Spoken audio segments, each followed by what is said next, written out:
يا أيتها النفس المطمئنة ارجعي إلى ربك راضية مرضية فادخلي في عبادي وادخلي جنتي. أعوذ بالله من الشيطان الرجيم. بسم الله الرحمن الرحيم، وأصلي وأسلم على المبعوث رحمة للعالمين سيدنا محمد وعلى آله وصحبه أجمعين. اللهم اجمعنا عليك ولا تكلنا إلا إليك، أرنا اللهم الحق حقا وارزقنا اتباعه، وأرنا الباطل باطلا وارزقنا اجتنابه، واجعلنا من عبادك الصالحين وجندك الغالبين وأوليائك المقربين برحمتك يا أرحم الراحمين. Chers frères et sœurs, aujourd'hui nous allons entamer le commentaire, l'exégèse de la deuxième sourate dans la liste des sourates de Mufassal que nous avons choisi pour cette série. Et la dernière fois, nous avions terminé l'exégèse et le commentaire de sourate An-Nas. Et aujourd'hui, nous commençons sourate Al-Falaq. Alors Allah Azza wa Jal dit, Bismillah ar-Rahman ar-Rahim, Qul a'udhu bi rabbil falaq, min sharri ma khalaq, wa min sharri ghasiqin idha waqab, wa min sharri nafathati fil uqad, wa min sharri hasidin idha hasad. Donc comme vous le voyez, cette sourate est composée de 5 versets. Dit, je cherche protection auprès du Seigneur de l'Falaq, on expliquera ce qu'est le Falaq, contre le mal des êtres qu'il a créés, contre le mal de l'obscurité quand elle s'approfondit, contre le mal de celle qui souffle sur les nœuds, et contre le mal de l'envieux quand il envie.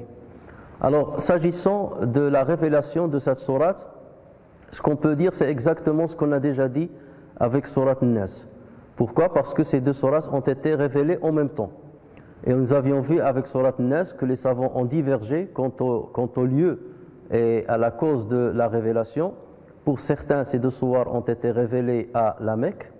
C'est que les Qurayshites avaient demandé à quelqu'un parmi eux qui était réputé d'avoir un mauvais œil de jeter un sort sur le prophète sallallahu alayhi wa sallam. Et c'est ainsi qu'Allah Azza wa Jal lui révéla ces deux sourates, entre autres, pour demander protection auprès de lui contre le mal de cet homme-là ou de tout autre homme qui peut lui nuire. Donc là, ça serait pour cette raison que cette sourate serait révélée à la Mecque, et dans ce cas, c'est une sourate qui est mécoise.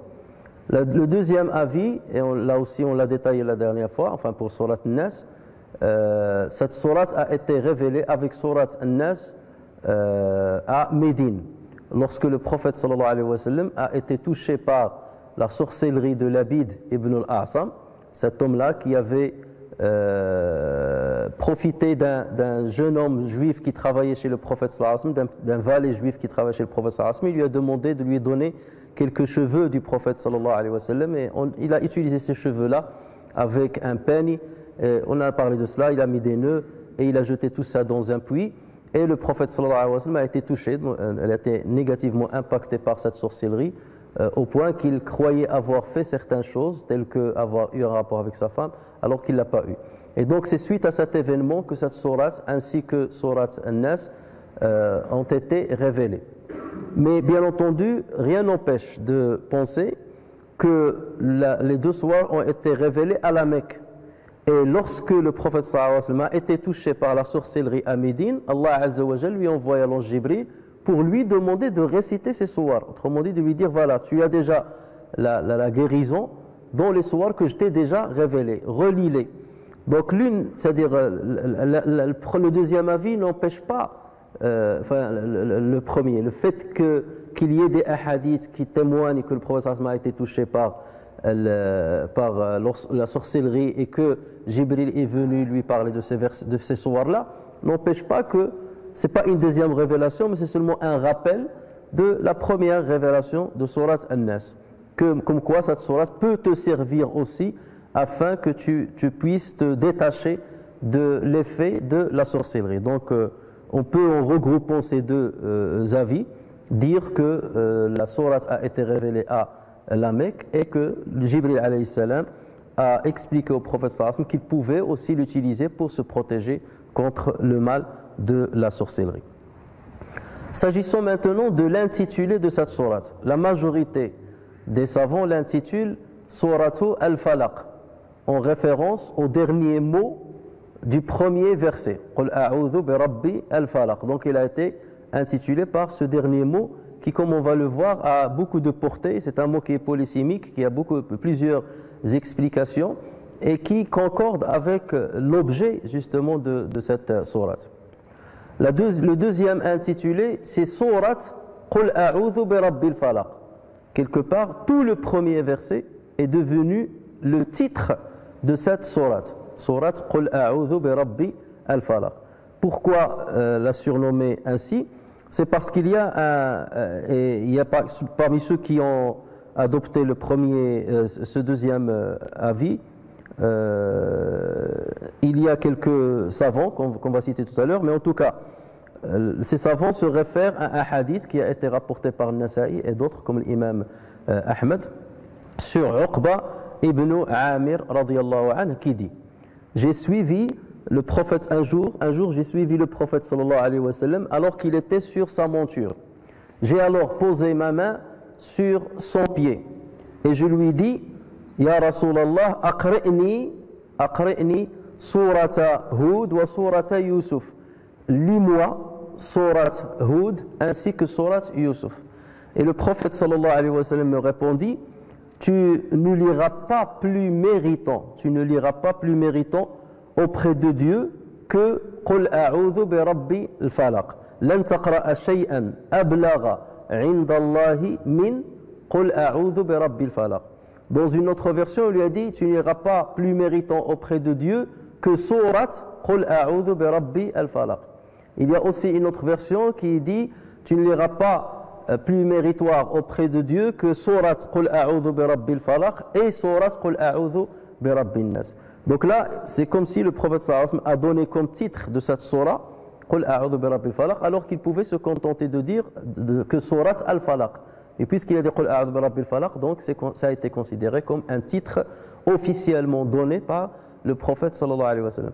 Et c'est pour cela que l'imam al-Bukhari rahimahullah, dans son sahih, dans son authentique, lorsqu'il parle de cette sourate, dans le titre, il a dit surat Qul a'udhu bi rabbi al-falaq. Donc le Bukhari a adopté ce titre-là en faisant référence à ce hadith que je viens de citer. Et ce hadith a été authentifié par l'Albani ainsi que par le Shu'aib al-Arnaout, qui est un grand savant aussi de hadith. Le troisième intitulé qui a été donné à cette sourate, mais cette fois-ci en association avec Surat Nas. Autrement dit, c'est un intitulé qui est donné aux deux sourates en même temps. C'est Surat al-Mu'awwidhatayn. Et ça, on l'a déjà dit. Surat al-Mu'awwidhatayn. Mu'awwidhatayn, ça veut dire les deux sourates protectrices, ou les deux sourates par lesquelles on demande la protection. Donc, Surat al-Mu'awwidhatayn. Donc là aussi, c'est un titre qui lui a été donné. Sauf que la majorité écrasante des savants n'ont pas donné le titre au singulier à Surat al-Falaq. À part un seul savant, à savoir Ibn Atiyya al-Andalusi. Là, c'est une grande référence andalouse dans l'exégèse du Coran. Il est né en 481 de l'Hégire et mort en 541 de l'Hégire. Donc lui, il l'a appelé al-Mu'awwidhatul Oula, la première Mu'awwidha, et Surat Nas, il l'a appelé Al-Mu'awwidhatu Thaniya, la deuxième Mu'awwidha. Mais la majorité écrasante des savants ne spécifie pas ce titre-là pour chacune des sourates. Ils les associent tous les deux et ils considèrent que toutes les deux sont Mu'awwidhatayn. Le quatrième titre qui lui a été donné, c'est le titre ainsi associé à Surat Nas, pareil, associé à Surat Nas. On les a appelés Al-Mushaqshiqatayn. Al-Mushaqshiqatayn. Et c'est un titre qui a été choisi par l'imam Sakhawi rahimahullah, qui est mort en l'an 643 de l'Hégire. Alors, Mushaqshiqatayn, pourquoi Mushaqshiqatayn? Chez les Arabes, on dit shaqshaqa al-ba'ir. Shaqshaqa al-ba'ir, c'est lorsque le chameau fait un bruit un peu bizarre. Je ne sais pas si vous avez déjà eu l'occasion de l'entendre. Il fait un bruit bizarre qui ressemble au gargarisme. Lorsque vous mettez de l'eau dans votre bouche et vous gargarisez l'eau, donc c'est comme le gargarisme, et il sort sa langue sur le côté, sur un des côtés, et il la gonfle. Donc il sort sa langue, il tire sa langue, il la sort sur le côté et il la gonfle. Il y a une grande pochette qui va se gonfler d'air, et après donc il lance un bruit soutenu. Et dans ce cas-là, on parle de shaqshaqatu al-ba'ir. Et le verbe, on dit shaqshaqa al-ba'ir. Et en français, on dit le chameau. Comment on dit au chameau? Le chameau blatère. Le chameau blatère. Vous pouvez trouver ça sur internet, mettez le blatère du chameau et vous verrez ce son-là. Alors, c'est le mot-là, donc le titre-là, il vient de shaqshaqat al-ba'ir. Les Arabes aussi, ils disent shaqshaqa al-usfur. Shaqshaqa al-usfur, ça veut dire l'oiseau à chanter. Donc le son que va émettre l'oiseau est appelé aussi shaqshaqa.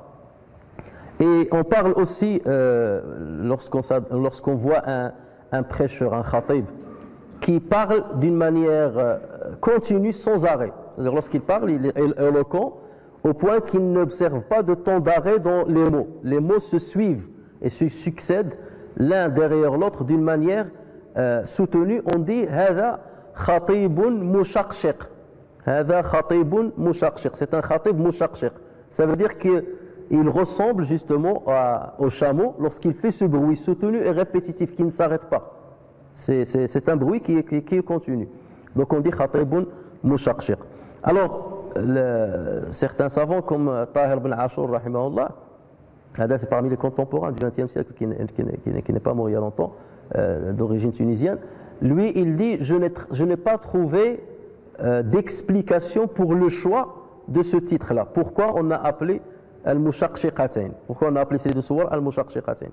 Mais on peut penser que peut-être c'est parce que les versets sont petits et ils se répètent et ils sont de la même forme et de la même tonalité, que ce soit pour surat al-falaq ou surat al-nas. Qul a'udhu bi rabbil falaq min sharri ma khalaq min sharri ghasiqin idha waqab min sharri nafathati fil 'uqad min sharri hasidin idha hasad.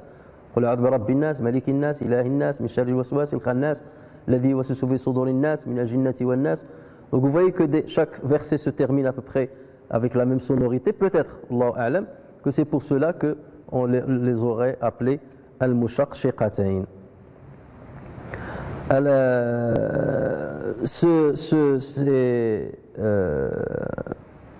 Pour d'autres savants, en fait, le mushaqshiqatayn, ça veut dire celle qui protège de l'hypocrisie. Donc, nifaq, c'est l'explication qu'ils ont donnée, celle qui protège de l'hypocrisie. Et ceci se dit aussi de surat. Non, ça c'est l'autre nom que je vais donner tout de suite. Le cinquième intitulé, je m'excuse. Le cinquième intitulé donc qu'on a donné à cette surah, associé aussi à surat An-Nas, c'est al-muqashqishatayn. Alors, regarde, il y a une différence. Pour le premier, c'est al-mushaqshiqatayn. Le shin vient avant le qaf. Al-mushaqshiqatayn. Pour l'autre nom, le cinquième intitulé qu'on a donné, c'est al-muqashqishatayn. Le qaf précède le shin. Al-muqashqishatayn. Et cet intitulé a été donné par l'imam al-Qurtubi ainsi que par l'imam az-Zamakhshari rahimahumullah. Et le Qurtubi dit qu'elle s'intitule ainsi parce qu'elle protège de l'hypocrisie. Parce que en arabe, on dit qashqasha al-marada, ça veut dire il a guéri, ou qashqasha min al-maradi, ça veut dire qu'il a guéri de la maladie. Il a guéri de la maladie. Et le muqashqishatayn, ça veut dire celles qui guérissent de la maladie de l'hypocrisie. C'est une forme métaphorique, bien entendu, comme si on considère l'hypocrisie comme une maladie. C'est une maladie justement du cœur. Donc vous voyez bien qu'il y a plusieurs intitulés qui ont été donnés à cette sourate, le falaq, qul a'udhu bi rabbi al-falaq, al-mu'awwidhatayn, al-mushaqshiqatayn, al-muqashqishatayn. 5 intitulés qui ont été donnés à cette sourate.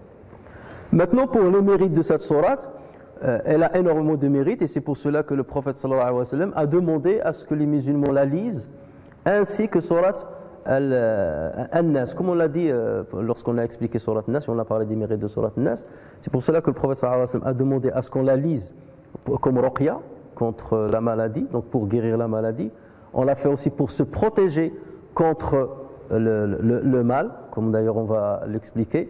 Le prophète sallallahu alayhi wa sallam a incité à ce qu'on la lise avant de dormir, à ce qu'on les lise toutes les deux avant de dormir, à ce qu'on les lise après les prières, après chaque prière avec ayat al-Kursi et surat Qul huwallahu ahad.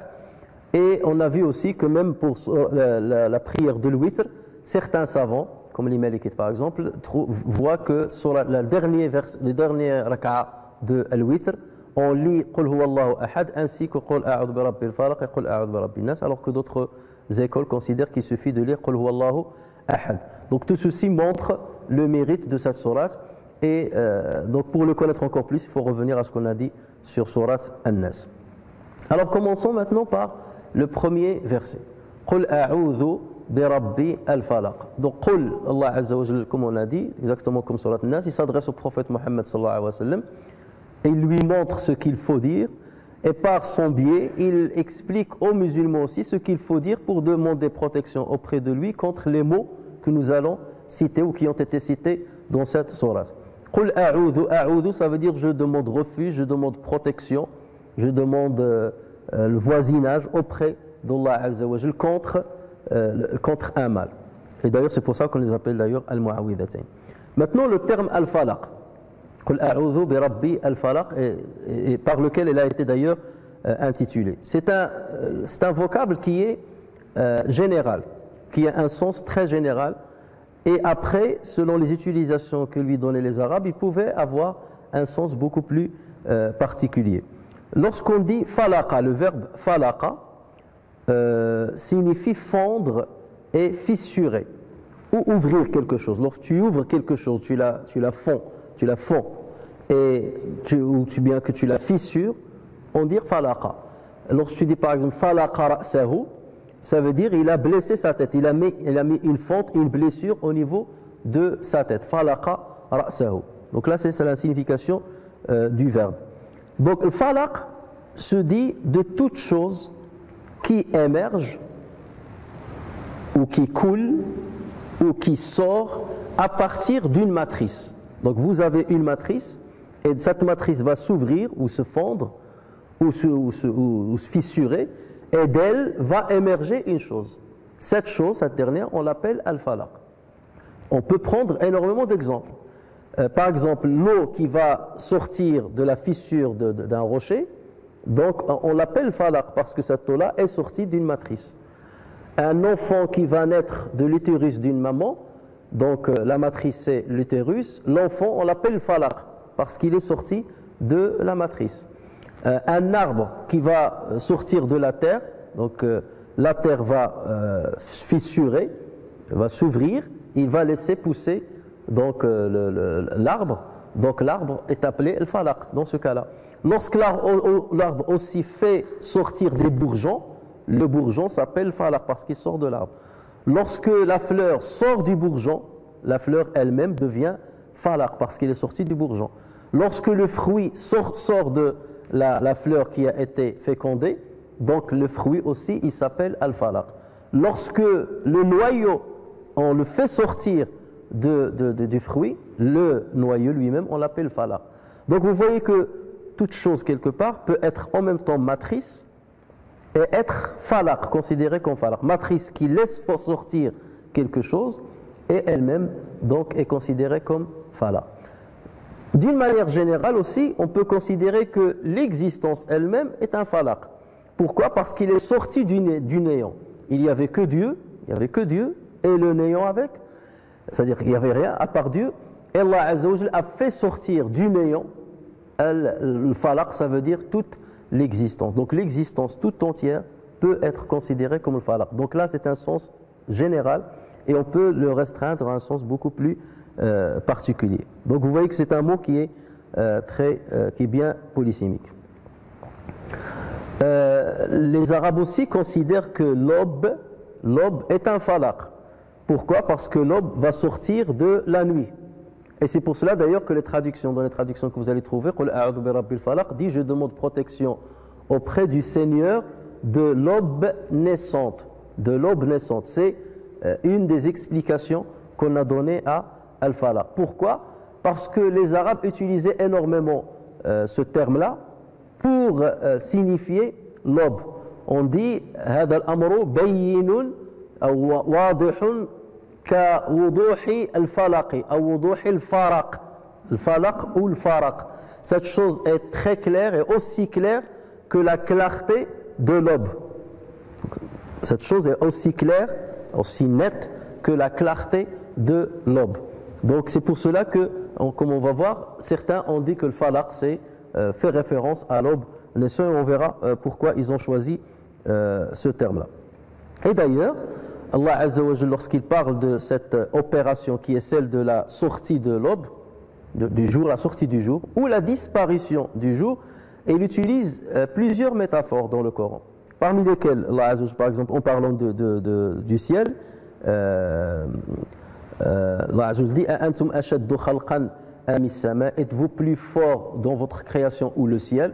Am as-sama banaha, il a construit le ciel, banaha, rafa'a samkaha fasawwaha wa aghtasha laylaha wa akhraja duhaha. Êtes-vous plus fort dans votre création que la création du ciel qu'il a construit et dont il a rendu l'épaisseur très large et il l'a bien établi, il l'a bien équilibré et ensuite il a assombri sa nuit, il a assombri la nuit du ciel et fait luire son jour, Alors luire c'est la traduction que vous allez trouver dans les Corans enfin traduits.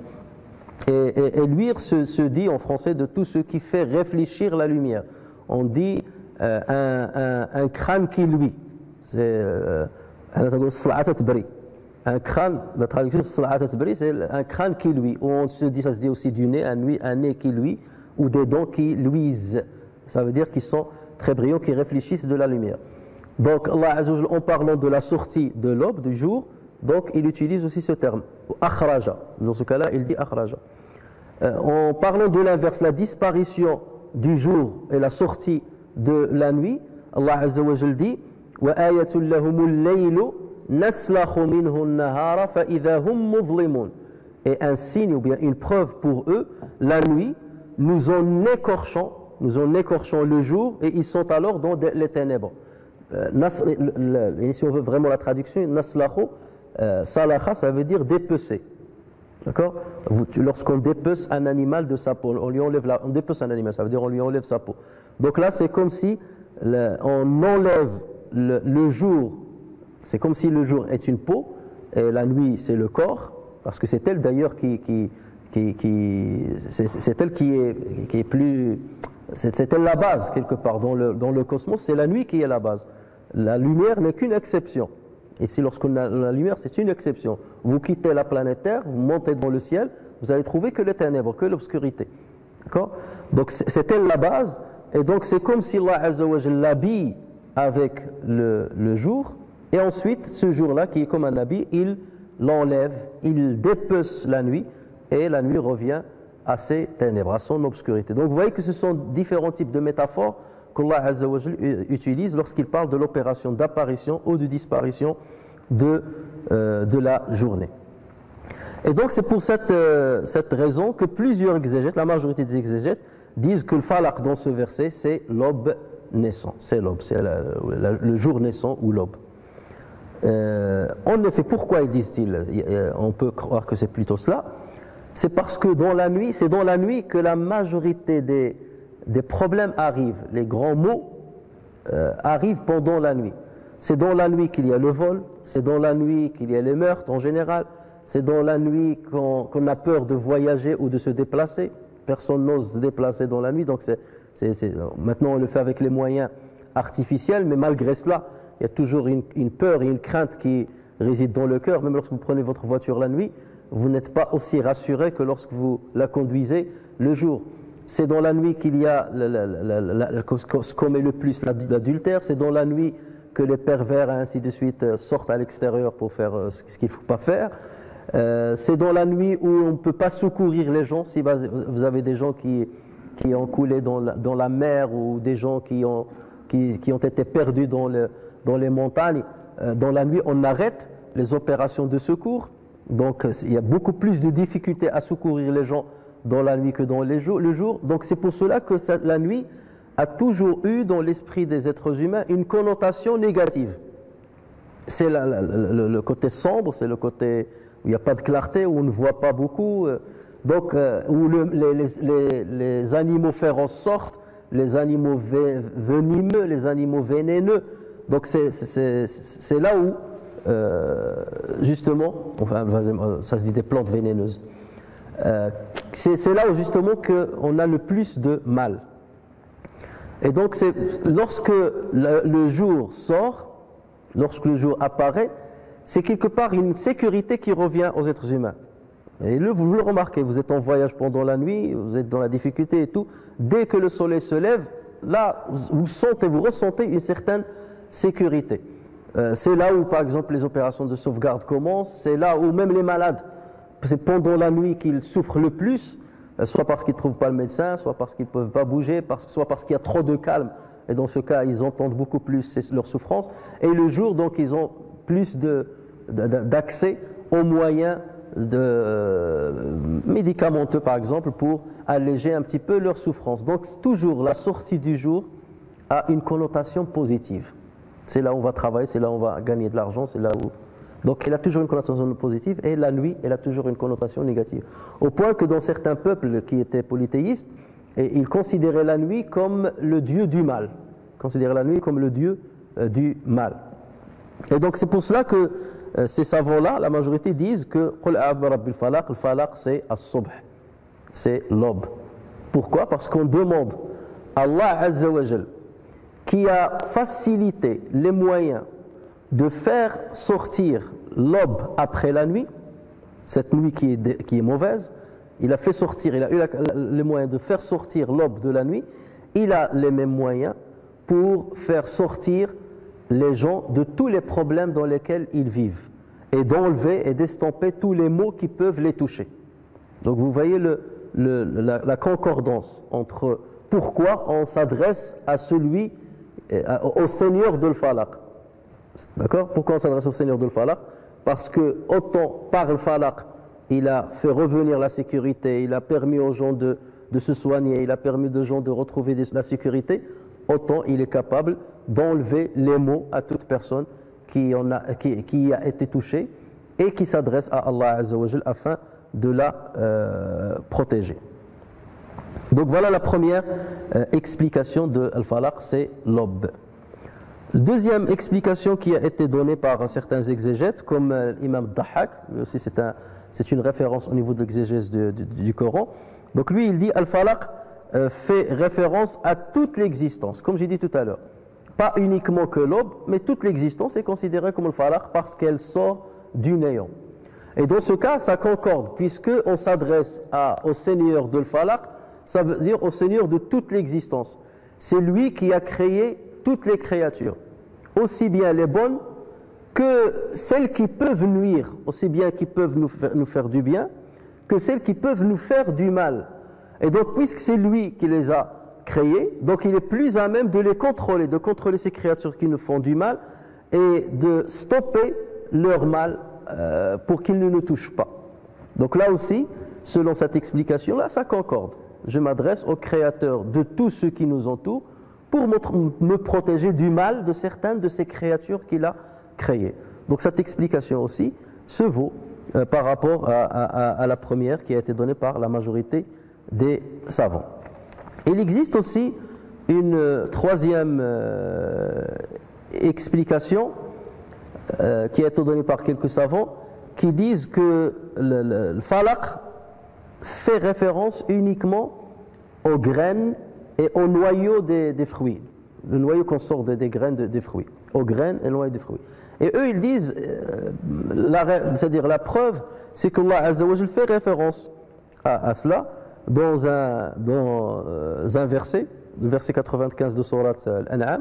Allah Azza wa Jal dit « Inna Allaha فالق الحب والنوى إن الله فالق الحب والنوى يخرج الحي من الميت ومخرج الميت من الحي ذلكم الله فأنى تؤفكون. Mais les autres répliquent, ceux qui disent non, c'est pas forcément le hab ou le nawa, c'est vrai qu'Allah y a fait référence, mais continuez la lecture du verset. Dans le verset, donc il dit, c'est Allah qui fait fondre la graine et le noyau, du mort il fait sortir le vivant, et du vivant il fait sortir le mort. Tel est Allah, comment donc vous laissez-vous détourner?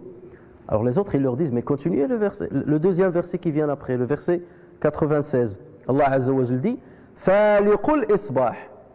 فالق الإصباح وجعل الليل سكنا والشمس والقمر حسبانا ذلك تقدير العزيز العليم. Donc Allah Azza wa Jal dit fondeur de l'aube. Donc là aussi il fait référence à l'aube. Faliq, donc le falaq. Faliqul isbah. Donc l'isbah est un falaq. Faliqul isbah. Donc dans les deux versets, il a cité les graines et le noyau, et le verset d'après, il a cité le jour. Fondeur de l'aube, il a fait de la nuit une phase de repos, le soleil et la lune pour mesurer le temps. Voilà l'ordre conçu par le puissant, l'omniscient. Donc ils leur disent, si on continue le verset, on va trouver l'aube qui va être mentionnée. Et dans ce cas, c'est l'aube qui a plus de sens comme signification de falaq que la graine ou le noyau. Mais de toute manière, ce qu'on peut dire, c'est que ces trois explications, qu'on explique le falaq par tout le cosmos, toute l'existence, qu'on explique le falaq par l'aube, qu'on explique le falaq par la graine ou le noyau, ce sont toujours des explications qui se basent sur la signification étymologique du terme al-falaq. Donc elles se valent. Soit on va leur donner un sens plus général, donc c'est le cosmos, soit un sens plus restrictif, donc c'est le nawa ou le hab ou le nawa, ou bien l'aube naissant. Mais donc ça tourne toujours autour de la signification étymologique du terme al-falaq. Il y a, ceci dit, une quatrième explication qui a été donnée aussi par des exégètes, et c'est que le falaq serait une demeure, baytun, une demeure dans l'enfer, baytun fi an-nar, ou bien une prison dans l'enfer. Une demeure ou une prison, donc ça, de toute façon, une demeure peut être une prison. Une demeure ou une prison dans l'enfer, dans laquelle Allah Azza wa Jal met les pires des êtres humains, ceux qui méritent le plus de châtiment, ceux qui ont fait le plus de mal à l'humanité. Donc Allah Azza wa Jal les met dans cette demeure. Et ceci a été rapporté sur quelques savants, et ils disent que lorsque la porte de cette demeure s'ouvre, les habitants de l'enfer vont crier. Ils crient tellement la chaleur qui sortira de cette demeure-là dépasse de loin la chaleur qu'ils sont en train de subir, le feu qu'ils sont en train déjà de subir dans l'enfer. Donc c'est un feu au-dessus de feu que vont subir les gens de l'enfer, qu'Allah Azza wa Jal nous en préserve. Et cette explication a été rapportée sur Abdullah ibn Abbas ainsi que sur Ubay ibn Ka'b radiyallahu anhuma, mais les chaînes de transmission ne sont pas valides, ne sont pas authentiques, qui ont été rapportées, qui se réfèrent à ces deux compagnons. Il y a certains aussi qui ont dit que le falaq c'est un des noms de l'enfer. Un des noms de l'enfer. C'est comme si on dit je demande protection auprès du Seigneur de l'enfer. Puisque c'est l'enfer qui, quelque part, qui est la référence de tout le mal qu'on peut imaginer. Donc ça aussi c'est une explication qui a été donnée, mais rien ne le confirme d'une manière authentique. On a aussi rapporté sur Saïd ibn Jubayr, rahimahullah, qui est un tabi'i, qu'il a dit que le falaq c'est un puits à l'intérieur de l'enfer. Donc ça va aussi dans le même sens que demeure, prison, un puits, joub. Donc c'est à peu près la même explication et c'est pour le même objectif. Ça veut dire châtier les pires des êtres humains. Le Kalbi, qui est aussi un exégète, a dit que le falaq fait référence à un fleuve dans l'enfer. Donc tout ça, ce sont des explications qui ont été données à le falaq, sauf que cette fois-ci, les dernières explications que j'ai données ne se basent pas sur le sens étymologique du terme al-falaq.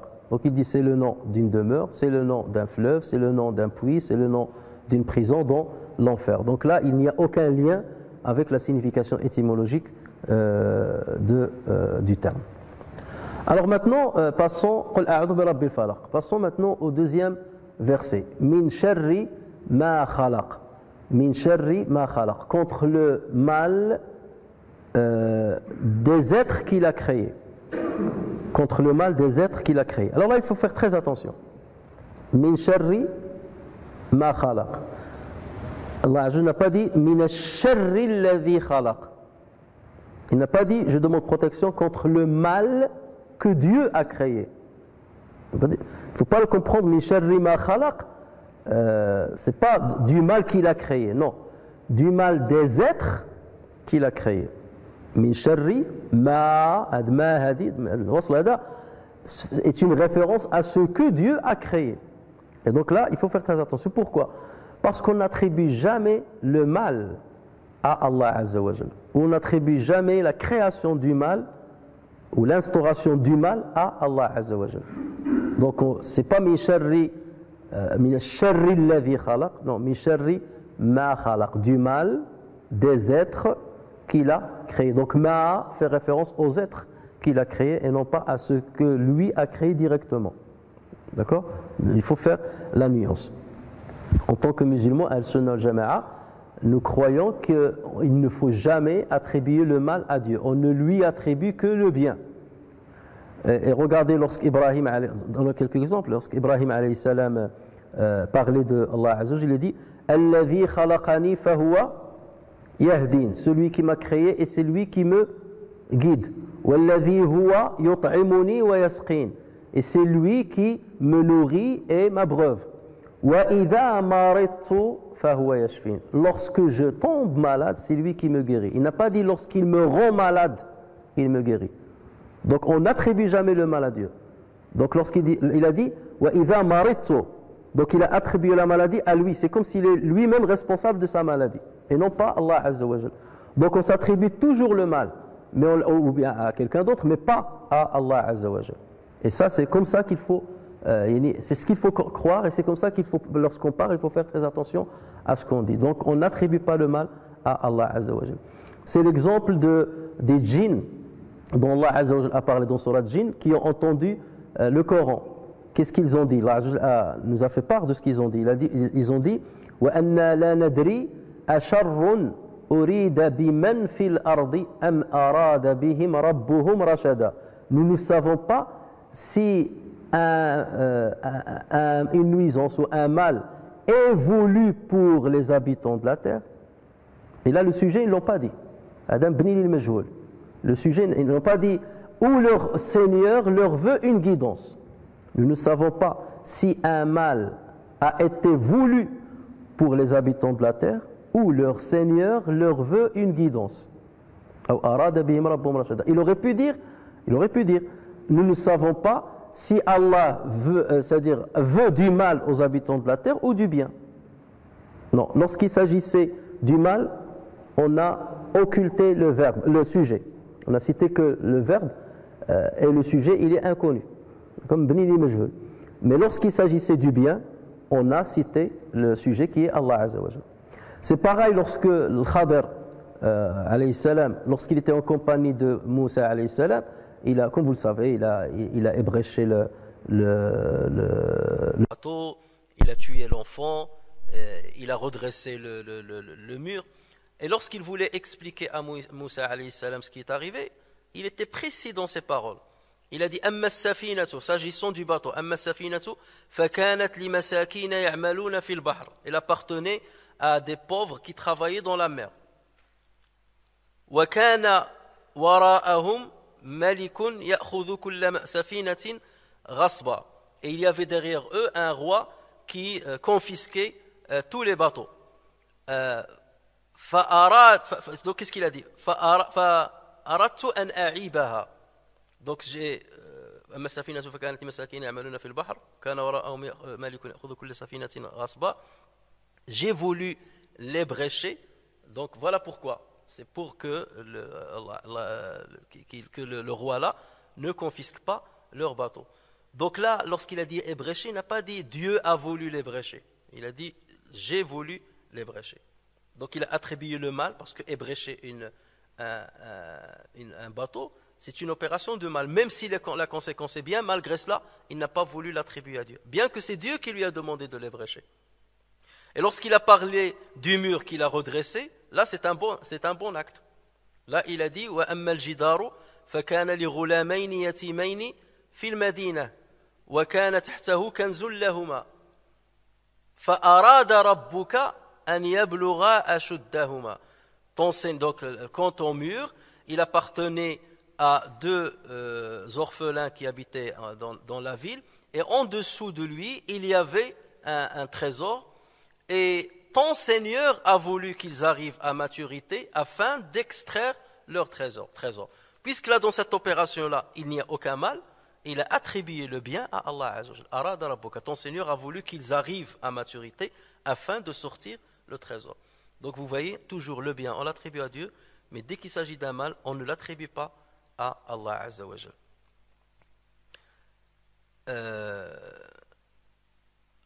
Pourquoi ? Parce que Allah Azza wa Jal ne veut pas du mal des êtres humains. Il n'a pas créé les êtres humains pour leur faire du mal. Il a créé les êtres humains. Il leur a donné une certaine volonté, limitée. Il a créé des animaux. Il leur a donné certains instincts qui peuvent les pousser à faire du mal. On va y venir. Il a créé, ou il a permis l'existence de la maladie qui peut nuire à l'être humain. Mais Allah Azza wa Jal a mis des règles. Il a mis des règles qui, normalement, lorsqu'ils sont suivis, l'être humain ne peut être touché que par le bien, exclusivement que par le bien. Donc la base de l'existence, la base de la création, c'est le bien. Alors que le mal n'est qu'un artefact. Le mal n'est qu'un artefact. Retenez bien ça. La base de l'existence, la base de la création, c'est le bien. Alors que le mal n'est qu'un artefact. Ça ne veut pas dire que le mal n'existe pas, non. Dieu a autorisé à ce que le mal existe. Mais jamais Allah Azza wa Jal n'instaure directement le mal. C'est toujours un intermédiaire qui va faire le mal. Et on attribue le mal, c'est-à-dire l'auteur du mal, c'est toujours une créature et non pas le créateur. Je vais m'expliquer un petit peu plus. Allah Azza wa Jal a créé l'homme et il lui a donné la capacité de nuire à l'homme ou à la nature, comme ce qu'on voit aujourd'hui dans l'environnement. Mais Allah Azza wa Jal en même temps a instauré des règles et des lois et des convenances, une législation religieuse qui a montré à cet être humain ce qu'il ne faut pas faire, ce qui est licite et ce qui est illicite. Donc il lui dit voilà ce que tu dois faire, voilà ce que je t'interdis de faire, même si tu as la capacité de le faire, même si je t'ai donné la capacité de le faire, je t'ai interdit de le faire et je te punirai en conséquence si jamais tu le fais. Donc lorsque l'être humain fait un mal, c'est lui qui l'a fait, c'est pas Allah Azza wa Jal. On n'attribue pas le mal directement à Dieu, c'est l'être humain qui a fait le mal, c'est lui qui a tué, c'est lui qui a fait les guerres, c'est lui. Et c'est pour ça les gens qui disent si Dieu existe, pourquoi il y a des guerres sur terre? Si Dieu existe, pourquoi il y a autant d'injustices sur terre? Non, c'est comme s'il laisse entendre que c'est Dieu qui a fait le mal et c'est Dieu qui a instauré directement l'injustice. Non, Allah Azza wa Jal a mis un dispositif. Dans ce dispositif-là, il a mis un cadre, des limites. Ces limites-là, il les a mis restreints pour certaines créatures, il les a mis larges pour d'autres créatures. Et après, il a mis des règles. Après, c'est ces créatures-là qui vont faire le mal ou ne pas le faire. S'agissant déjà de l'être humain, c'est lui qui va tuer, c'est lui qui va mentir, c'est lui qui va voler. S'il s'interdit de faire ce mal-là, le mal n'aura pas lieu. Et s'il le fait, de toute façon, Allah Azza wa Jal va punir. Et celui qui a été victime du mal de l'être humain, Allah Azza wa Jal va le lui récompenser. Il va lui récompenser le mal qu'il a subi. Autrement dit, ce mal-là, il va se faire rembourser dessus. Mais celui qui a fait le mal, il sera jugé en conséquence. S'agissant par exemple de la maladie, nous savons très bien aujourd'hui que la totalité, on va dire la majorité des maladies, sont causées par des éléments qui sont mis en place par l'être humain, ou par son environnement qui l'a changé, ou par la négligence de l'être humain. Parce que tu n'as pas une certaine hygiène de vie, au niveau de tes habillements, au niveau de là où tu habites, tu peux être touché par une maladie. Parce que tu n'as pas un équilibre alimentaire, tu peux être touché par la maladie. Et la majorité des maladies actuelles, les plus répandues et qui assassinent et qui tuent l'être humain, sont à cause du déséquilibre alimentaire ou à cause du déséquilibre que l'être humain a causé dans l'environnement, lequel environnement va réagir négativement par rapport à l'être humain. Donc, tout ce qui est nucléaire, et ainsi de suite, la couche d'ozone qui a été percée, et ainsi de suite, ça, ce sont les conséquences des êtres humains. Donc, les maladies qui vont toucher l'être humain, c'est à cause de ce qu'il a fait lui-même, du déséquilibre qu'il a produit dans l'équilibre qu'Allah Azza wa Jal a créé. Alors, vous allez me dire, oui, mais il y a certaines maladies qu'on n'a pas choisies par nous-mêmes, qui peuvent tomber comme ça. Ça peut tomber par la négligence d'autrui, mais ça peut venir comme ça. Supposons qu'il y a une maladie qui va tomber comme ça. Allah Azza wa Jal, la maladie est utilisée de différentes manières. Il peut l'utiliser de différentes manières. Il peut l'utiliser comme punition pour l'être humain. Tu as fait un mal, tu as été désobéissant, tu as commis un péché, Dieu te punit déjà ici-bas, il te punit ici-bas avec cette maladie.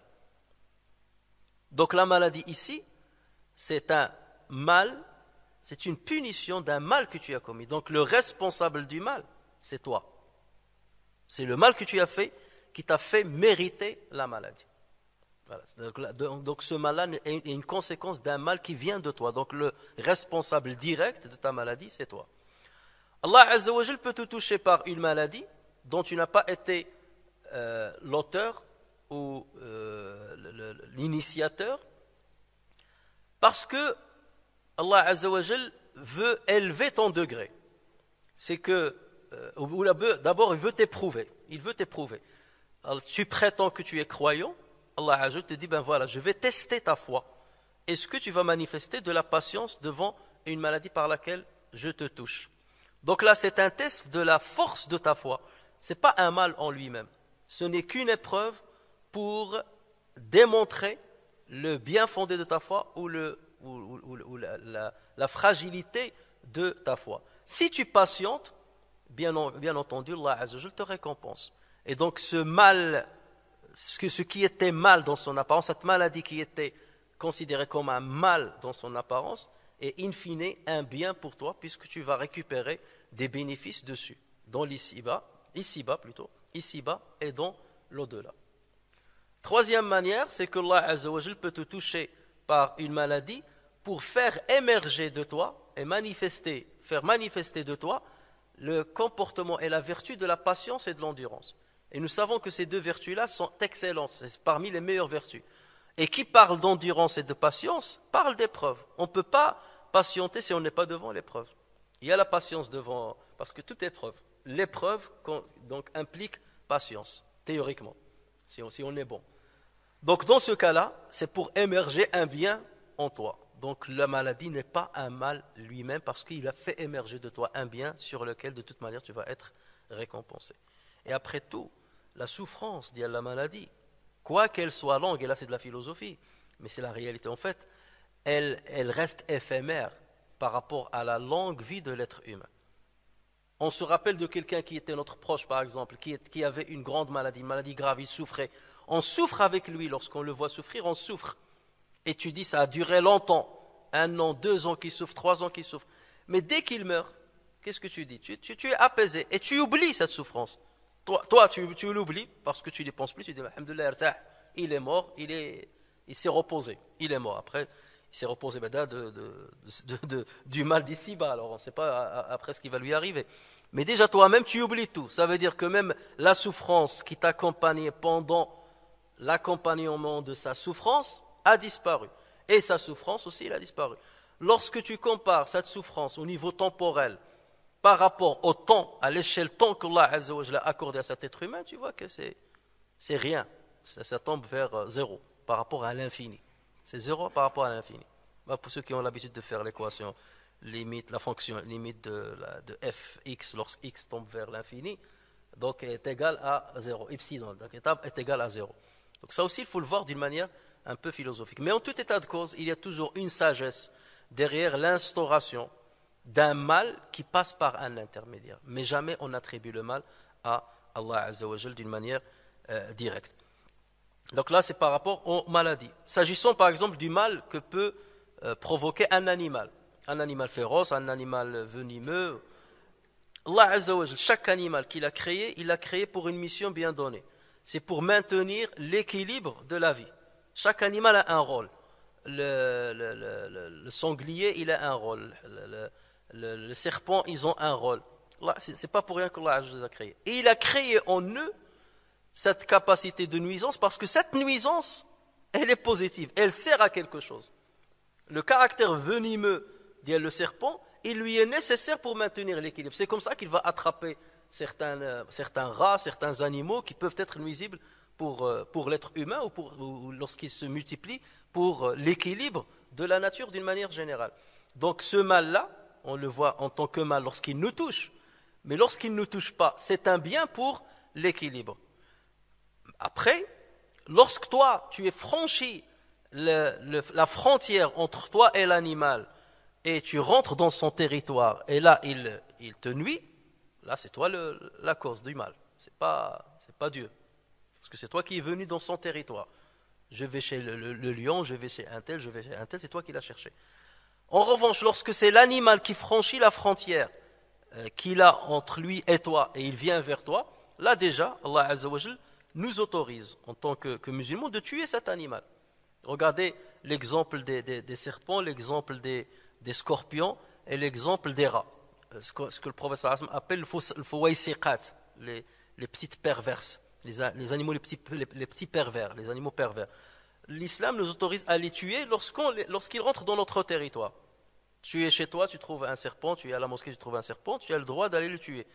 Il en est même pendant la prière, de rompre ta prière, d'aller le tuer. La même chose pour le scorpion, la même chose pour le rat.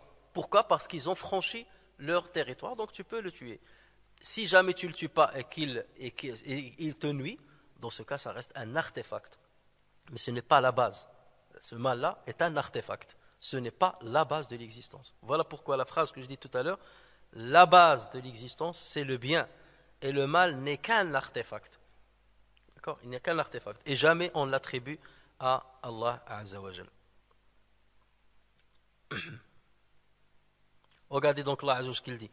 Ma asabaka min hasanatin fa min Allah. Tout bien qui t'atteint vient d'Allah. Ma asabaka min hasanatin fa min Allah. Tout bien qui t'atteint vient d'Allah. Wa ma asabaka min sayyi'atin fa min nafsik. Tout mal qui te touche, ça vient de toi. Wa ma asabaka min sayyi'atin fa min nafsik wa arsalnaka lin-nasi rasula. Nous t'avons envoyé comme messager aux gens wa kafa billahi shahida, et Allah suffit comme témoin. وما أصابكم من مصيبة فبما كسبت أيديكم ويعفو عن كثير. Tout malheur qui vous atteint est dû à ce que vos mains ont acquis, et il pardonne beaucoup. Donc il pardonne beaucoup, ça veut dire qu'il pardonne beaucoup, mais parfois lorsqu'il ne pardonne pas, il te touche par le mal à cause du mal que toi tu as fait. À cause du mal que toi tu as fait. At-Tirmidhi rapporte que Abu Bakr radiyallahu anhu a dit au prophète sallallahu alayhi wa sallam, Ya Rasulallah, Murni bi shay'in aquluhu idha asbahtu ou amsayt. Cher prophète, ordonne-moi, c'est pas conseille-moi. Regardez Abu Bakr, ordonne-moi, je suis prêt à obéir.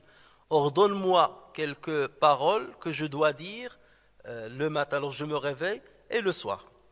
Et donc le prophète sallallahu alayhi wa sallam lui a appris cette formule, il lui a dit, dis Allahumma alim al-ghaybi wa shahada. Ô Seigneur, connaisseur de l'invisible et du visible. Fatir as-samawati wal-ard. Toi qui as créé les cieux et la terre du néant. Fatir, c'est celui qui crée du néant. Khaliq, peut se dire de celui qui crée d'une chose. Mais le Fatir, c'est celui qui crée du néant, à partir de rien. Fatir as-samawati wal-ard. Rabba kulli shay'in wa malika. Le Seigneur de toutes choses est son souverain. Rabba kulli shay'in wa malika. Ashhadu an la ilaha illa ant. J'atteste qu'il n'y a de Dieu que toi. A'udhu bika min sharri nafsi wa min sharri shaytani wa shirkih. Je te demande protection contre mon propre mal. A'udhu bika min sharri nafsi. Je te demande protection contre mon propre mal et contre le mal de Satan et son associationnisme, wa shirki. Et le prophète sallallahu alayhi wa sallam lui a dit قُلْهُ إِذَا أَصْبَحْتَ وَإِذَا أَمْسَيْتَ وَإِذَا أَخَذْتَ مَضْجَعَكَ. Dis cette formule à chaque fois que tu te réveilles, à chaque fois que le soir rentre et à chaque fois que tu vas au lit. Donc répète ce dua. Allahumma alim al-ghaybi wa shahada, fatir as-samawati wal-ard, rabba kulli shay'in wa malika, la ilaha illa anta, a'udhu bika min sharri nafsi wa min sharri ash-shaytani wa shirki. Donc vous voyez que le prophète sallallahu alayhi wa sallam, dans ce dua qu'il a appris à Abu Bakr, il a commencé de lui demander protection auprès de Dieu contre son propre mal, avant de demander la protection contre le mal de Shaitan. Parce qu'il y a beaucoup de maux qui ne touchent à cause de nous-mêmes et non pas à cause de quelqu'un d'extérieur. Beaucoup. Et il y a une partie, bien entendu, qui va venir par les autres. Donc lorsque je dis « A'udhu bi rabbi al-falaq min sharri ma khalaq », ça englobe tout, y compris mon propre mal. Y compris mon propre mal. Il fait partie min sharri ma khalaq, de tous les maux qui existent. Ou du mal des êtres qu'il a créés, du mal de tous les êtres qu'il a créés, y compris moi-même en tant qu'être humain. Alors, deux explications ont été données à ce deuxième verset, min sharri ma khalaq. Certains exégètes comme Al-Hassan al-Basri, ou certains savants comme Al-Hassan al-Basri et Thabit al-Bunani, rahimahullah. Thabit al-Bunani, c'est un successeur qui est mort en l'an 120 et quelques. Et c'était un ascète et c'était une référence au niveau de l'ilm hadith. Donc, ces deux-là, ils disent, le deuxième verset, min sharri ma khalaq, il fait référence au mal de Iblis et de sa descendance. Et de l'enfer, certains disent l'enfer. Donc ça fait référence au mal de Iblis et de sa descendance. Donc si c'est le cas, si on comprend de cette manière-là, min sharri ma khalaq, ça veut dire du mal de Iblis et de sa descendance. Ça veut dire que dans cette sourate, on demande protection auprès de Dieu contre 4 maux. Le mal de Iblis et de sa descendance, c'est le deuxième verset. وَمِن شَرِّ غَاسِقٍ إِذَا وَقَبَ, le mal de l'obscurité. وَمِن شَرِّ النَّفَّاثَاتِ, le mal de celle qui souffle sur les nœuds. وَمِن شَرِّ حَاسِدٍ إِذَا حَسَدَ, et le mal de l'envieux. Donc, on demande 4 protections. On demande une protection auprès de Dieu contre 4 maux. Ça, c'est la première explication. La deuxième explication, c'est que non, ce verset-là, min sharri ma khalaq, englobe tous les mots. Et les mots qui vont être cités après, ce sont les détails, quelques spécificités de ces mots-là. Ça veut dire, je te demande protection contre tous les mots, parmi lesquels je vais citer 3. D'accord ? Donc le deuxième verset fait référence à tous les mots, et parmi lesquels je vais citer 3. Lesquels ? Min sharri ghasiqin idha waqab, la nuit, lorsque avec son obscurité, celle qui souffle, on expliquera, celle qui souffle dans les nœuds, et l'envieux lorsqu'il envie. Donc dans ce cas, la protection, il est contre 3 spécifiques et 1 général. Alors, où est, dans ce cas, donc ceux qui ont choisi cet avis-là, où est Iblis dans la sourate? Ils disent non. Iblis, parce que son mal est énorme, et parce que son mal a un impact très négatif, Allah Azza wa Jal a voulu réserver une sourate pour nous enseigner comment demander protection contre lui. C'est sourate An-Nas. Donc, c'est comme si les deux sourates sont liées. Sourate Al-Falaq et An-Nas. Qul a'udhu bi rabbil falaq, mais de tous les mots, du mal de tous les êtres qu'il a créés. Et après, il a commencé à détailler. C'est qui ces êtres-là? Donc, il a cité 3 dans sourate Al-Falaq. On arrête là. Mais puisque Shaitan a beaucoup d'influence négative, donc là, il a réservé une sourate complète. Et dans cette sourate-là, parce que le mal de Shaitan est fort, on sollicite Allah Azza wa Jal par 3 dimensions. La seigneurie, Rabb al-Nas, la souveraineté, Malik al-Nas, la divinité, Ilahi al-Nas. Alors que dans Surat al-Falaq, on le sollicite que par la seigneurie, Rabb al-Falaq, que par la seigneurie. Dans Surat al-Nas, on le sollicite par 3, la seigneurie, la souveraineté et la divinité. Pourquoi? Parce que les 3 mots qui vont être cités dans Surat Al-Falaq n'égalent pas le mal de shaitan, de l'ouiswas de shaitan, c'est pour ça qu'on l'a appelé l'ouiswas, comme on l'a dit la dernière fois. Donc voilà pourquoi ces 2 sourates sont liées. Les 2 sourates-là, ils sont vraiment imbriqués l'une à l'autre et se complètent en fait. D'accord? Il a cité 3 exemples, voilà, et des mots, et ensuite le grand mal de shaitan, il l'a terminé avec, parce que c'est avec ce mal-là qu'il a commencé le Coran, lorsqu'il nous a cité dans Surat Al-Baqarah, tout au début de Surat Al-Baqarah, l'histoire de Iblis avec Adam alayhi salam et comment il a sorti Adam du paradis. Donc il a laissé terminer tout le Coran avec ce Iblis-là et il lui a réservé une sourate à part.